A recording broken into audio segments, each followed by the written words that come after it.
Igor Jesus embarca hoje para a Europa. Matheus Gonçalves é convocado para a Seleção Brasileira Sub-20 e recebe proposta milionária do Rio Ave de Portugal. Que história é essa, PQD? Vem comigo que no caminho eu explico. Saudação rubro-negra para a maior e melhor torcida do mundo, a torcida do Mengão. Chegando nessa manhã de sábado, recheado de informações. Mas antes de mais nada, quero pedir para vocês, na humildade, com todo carinho, com todo respeito, começaram a nos assistir, deixa o like de vocês. Vocês que são novos por aqui, começou a assistir, faça a inscrição de vocês, ajude no crescimento do canal Paraquedista Rubro-Negro e da página Maurício Paula Santos. Aqui nós mantemos vocês informados sobre tudo que acontece nos bastidores do mais querido o dia inteiro. Então, faça aí, é tudo de graça, 0800, não paga nada, valeu? Então vamos aqui para as notícias. O elenco do Flamengo se reapresenta hoje pela manhã no CT do Urubu para fazer o último treino antes do jogo contra o Corinthians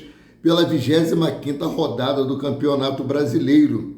Jogo que será lá em São Paulo, às 16 horas, terá transmissão ao vivo da Rede Globo em TV aberta e no Premier Pay-Per-View. Então, essas daí são as opções para vocês assistirem o jogo do Flamengo, tá? A reapresentação no Ninho do Urubu é hoje 9 horas da manhã. O treino deve começar aí por volta de 9h30. Os jogadores depois almoçam e depois embarcam para São Paulo ainda hoje, né? A expectativa aí é que Pedro realmente esteja 100% e seja relacionado para esse jogo. No caso do Carlos Alcaraz treinou normalmente ontem com o elenco e será relacionado para essa partida. Agora, saber se ele vai ser titular ou não. No vídeo da tarde eu trago para vocês a provável escalação de acordo com o que o Tite vai ali montar o time no treino de hoje, beleza? O Flamengo tem 6 desfalques para esse jogo, nós já sabemos quais são, né? No vídeo da tarde eu reforço novamente sobre isso, né?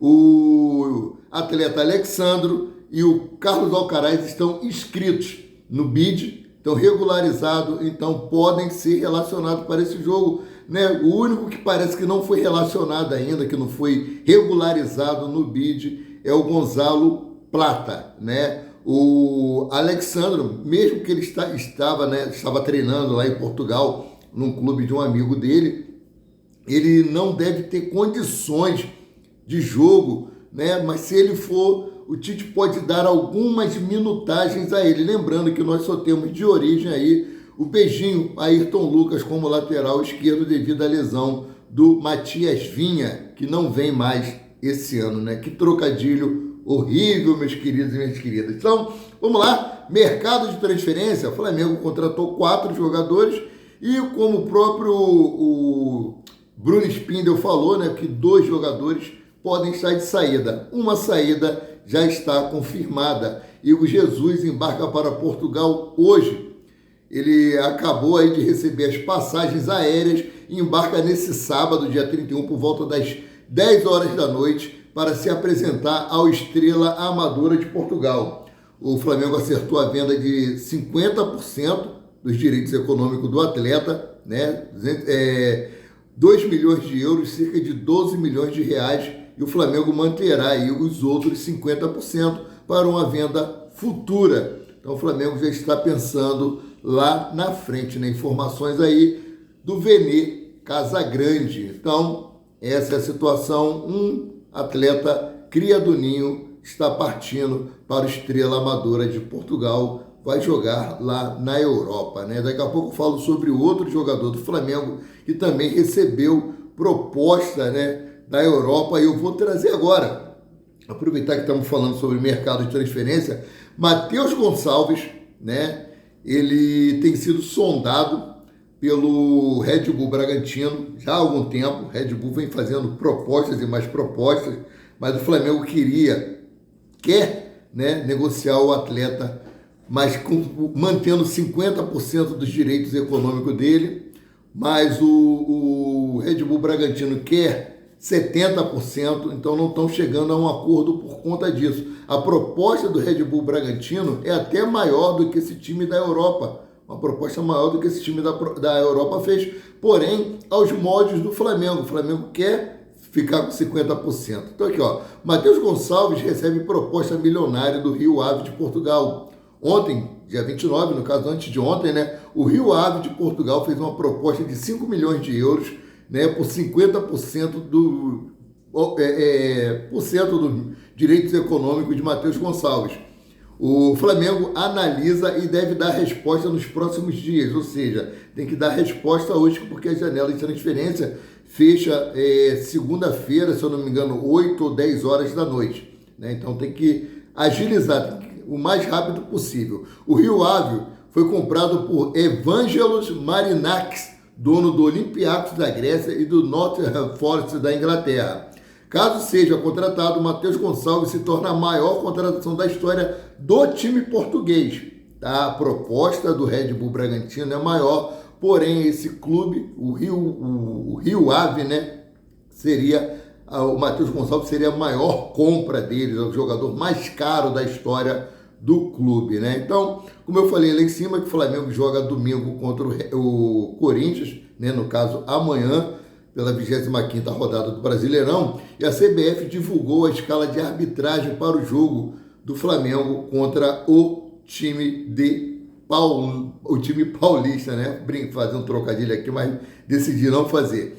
A Confederação Brasileira de Futebol, mais conhecida como CBF, definiu a arbitragem completa para o duelo na próximo torneio aí, próximo jogo, né, do torneio, né? Ramon Abate Abel será responsável por apitar o duelo entre cariocas e paulistas, e a CBF também definiu os auxiliares, que serão Nailton Júnior de Souza, será o assistente número 1, e o Thiago Americano Labs será o assistente número 2, e o árbitro de vídeo fica por Wagner Hallway, que é lá do Espírito Santo, né? Capixaba, terra da minha família. E para esse jogo, o Corinthians tem 4 desfalques contra o Mengão. A equipe paulista deu início à preparação para o confronto lá na Arena Remédio e não poderá contar com 4 jogadores: Alex Santana, Juan Oliveira, Maicon e Diogo Palácios. Isso porque o principal problema do Corinthians é o departamento médico, não diferente do Flamengo. Alex Santana tem lesão muscular na coxa, Gabigol, Pedro, Arrascaeta, Juan Oliveira e Michael estão em recuperação após ruptura de ligamento cruzado e, por fim, Diogo Palácios fez uma cirurgia de correção na cartilagem. Essa daí são os desfalques, né, do Corinthians para o confronto contra o Mengão, né?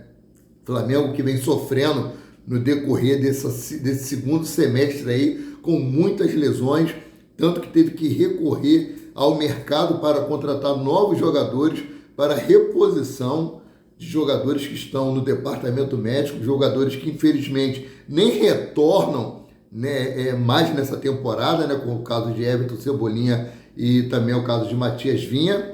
Nós temos aí o recém-contratado Michael, que estava muito bem lá no Al Hilal, e sofreu um problema da lesão na coxa e vai ficar fora dos gramados durante 2 meses. E quem está retornando agora em setembro é Gabigol. Arrascaeta, a previsão dele também é voltar agora em setembro. Infelizmente, o Nicolas de la Cruz não tem uma previsão para retorno dele aos gramados, e o Flamengo vai aí tentando se manter nas 3 competições que tem no ano, né? Copa do Brasil, Libertadores e Campeonato Brasileiro, em meio a tantas lesões, e se manter aí no pelotão de cima da tabela do Campeonato Brasileiro. O Flamengo hoje é o 4º colocado, né? Então, uma coisa que eu quase não falo aqui na página, no canal, é sobre eleições, né? O pesquisa aponta BAP na liderança. Pesquisa eleitoral realizada por um grupo de advogados para a presidência do Flamengo de 2024 mostra Luiz Eduardo Batista, conhecido como BAP, na liderança com 31 a 35% das intenções de votos. Em segundo lugar, aparece Maurício Gomes de Mato, com 15 a 18%. O atual vice-geral e jurídico Rodrigo Duns, apoiado pelo presidente Rodolfo Landim, ficou em terceiro lugar com entre 13% e 15%. Além disso, William Valim, ex-vice de futebol e finanças, aparece com 5 a 8% das intenções e cerca de 3 a 4% dos entrevistados não declararam o seu voto, né? Se abster aí de informar qual é o seu voto, né? O BAP, que deixou o Conselho de Administração para concorrer, é visto como oposição à atual gestão de Landim. Já Maurício Gomes faz parte dos últimos 2 mandatos de Duns, aliado de Landim. A pesquisa ouviu aí aproximadamente 300 associados do Flamengo, né, meus queridos e minhas queridas? Bom, agora, como eu falei lá embaixo sobre a venda de Matheus Gonçalves, né, para a possível venda de Matheus Gonçalves para o Ave Doce, o Red Bull Bragantino tenta contratar o jogador. Ele foi convocado para a seleção brasileira sub-20. Ele foi campeão mundial com o Flamengo pelo sub-20, foi campeão brasileiro pelo Flamengo, foi campeão da Copa Libertadores da América e não é utilizado no time principal do Flamengo. Nós estamos vendo o Estevão, né, lá do Palmeiras, garoto de 17 anos, está despontando no cenário nacional porque está tendo oportunidade, né? Eu não sei qual é o problema do técnico Adenor Bactite com o Matheus Gonçalves e com outros jogadores. Dá para perceber que alguma coisa pessoal existe, não é normal isso que acontece, né? Então, seguindo aqui, Tite busca manter ótimo aproveitamento contra o Corinthians, falando Corinthians, né? Flamengo enfrenta o Corinthians amanhã, pela 25ª rodada do Brasileirão, e o técnico Tite, que possui um histórico positivo contra o rival, fará o seu 15º confronto em busca de manter o aproveitamento de 62%. O treinador já enfrentou o Alvinegro, né, paulista, por 14 vezes, com um saldo de 8 vitórias, 2 empates, 4 derrotas. No primeiro turno, o Flamengo venceu por 2-0 no Maracanã. Histórico do Tite, já trouxe para vocês, né? Este será o segundo jogo de Tite no comando do Flamengo contra o Corinthians. A partida será realizada lá no Arena Remédio, né? Então, seguindo aqui, meus queridos, Bruno Henrique comentou sobre a chegada dos 4 novos jogadores ao Flamengo: Michael, Charlie, Alexandro, Gonzalo Plata. Em entrevista à Flá TV, ele destacou a importância desses reforços para a equipe e a grandeza do clube. Abre aspas para que disse BH27, né? Sempre bom receber reforços. Isso mostra a grandeza do Flamengo, incorporando cada vez mais nossa equipe e trazendo jogadores de altíssimo nível para nos ajudar. O calendário é muito grande, né? Dor de cabeça para o treinador, mas acho que é uma dor de cabeça que todo treinador queria ter. Fecha aspas, disse Bruno Henrique, né? Então, essa situação aí, meus queridos, o Bruno Henrique elogiou aí a chegada dos novos reforços, dos novos companheiros. Isso é muito bom, mostra a força do Flamengo, o poderio financeiro e também mostra a união do grupo, que torna-se uma disputa muito legal. Cada um vai ter que se entregar mais para poder buscar a titularidade, né? Então, o Flamengo negociou a saída de Vitor Hugo nesta janela de transferência e na transação envolvendo Carlos Alcaraz. O Flamengo aí emprestou o cria do ninho ao Göztepe, né, da Turquia, time que é do mesmo grupo que administra o Southampton, na Inglaterra. E após todos os trâmites concluídos, a equipe turca anunciou a chegada do atleta. Por meio das redes sociais, o Göztepe trouxe alguns detalhes, como foi a apresentação de Vitor Hugo. Em uma primeira publicação, o clube da Turquia deu boas-vindas ao atleta e, na sequência, postou fotos do meia-campista realizando exames médicos. E, por fim, o cria do ninho já apareceu treinando junto aos novos companheiros, né?